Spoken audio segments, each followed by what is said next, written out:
Alright, let's really dive into the issues with episode 6 of The Acolyte and pull no punches here. This episode is a tangled web of bad writing, poor character development, and inexplicable decisions that are both baffling and infuriating. Buckle up, because this is going to be a detailed takedown. Let me put it in a language you can understand. First, let's dissect May's completely nonsensical return to trying to kill Master Soul. Remember just last episode, when May seemed to have a breakthrough. She had this whole arc where she grappled with her past, the death of her family, and her blind hatred towards the Jedi. She was on the path of letting go of her vendetta against the 4 Jedi she blamed for her brother's demise. It was a pivotal moment that showed character growth and hinted at a more complex, nuanced storyline. But what do we get in episode 6? May is back on her murderous mission without any clear explanation. It's like all that character development was for nothing. It's such a blatant regression that it almost feels like the writers didn't bother to keep track of their own story arcs. This isn't just a plot hole, it's a plot chasm. Now, let's talk about Qimir. To be fair, he's one of the few characters who actually shows some promise. His portrayal is more layered, and his unpredictability adds some much-needed spice to the otherwise bland ensemble. Qimir's intensity and moral ambiguity make him intriguing, and his actor seems to be one of the few who can deliver a performance with some depth. But even his character is not immune to the show's poor writing decisions.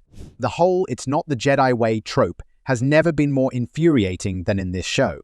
Master Soul and Osha have had multiple chances to eliminate Qimir, a clear and present danger.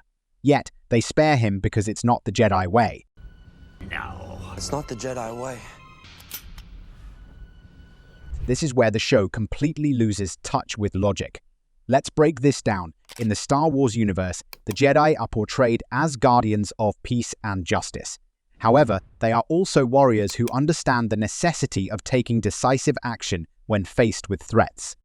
Think about iconic moments in the franchise where Jedi have had to make tough calls.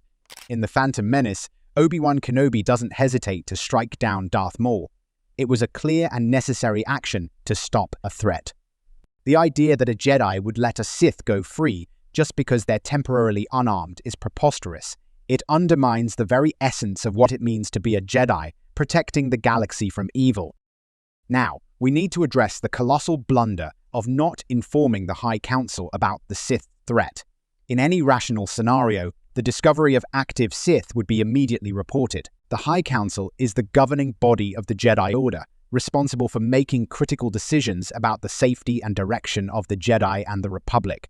Keeping such monumental information from them is not only illogical, but also irresponsible. It's a transparent attempt by the writers to create artificial tension and keep the story contained within a specific framework, disregarding how actual Jedi would behave. The Jedi have always been depicted as highly communicative and organized, especially when dealing with existential threats.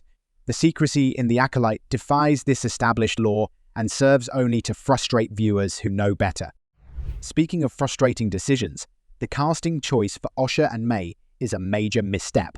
Since May cut her hair, she looks almost identical to Osha, and their similar acting styles make it difficult to distinguish between them. This isn't just a minor inconvenience. It's a significant storytelling flaw. Visual distinction between characters is crucial in visual media, especially in a complex narrative like this one. When viewers are constantly second-guessing who they're watching, it pulls them out of the story. It's basic filmmaking 101. Make sure your characters are easily distinguishable, especially if they're pivotal to the plot. The choice to have them look and act so similarly is baffling and detracts from the overall experience. And let's not forget the broader implications of these poor decisions. The Star Wars franchise has always had a complex relationship with its fans, who are deeply invested in the lore and continuity of the universe. Shows like The Mandalorian have proven that it's possible to introduce new characters and stories while respecting established canon. The Acolyte seems to be floundering in this regard, making choices that not only alienate longtime fans, but also confuse new viewers who are trying to understand the intricate web of the Star Wars narrative. It's a frustrating experience that leaves viewers scratching their heads and wondering how a franchise with such rich lore and potential could produce something so incoherent. Here's hoping the final episodes can somehow salvage this train wreck, but given the current trajectory, it's hard to be optimistic.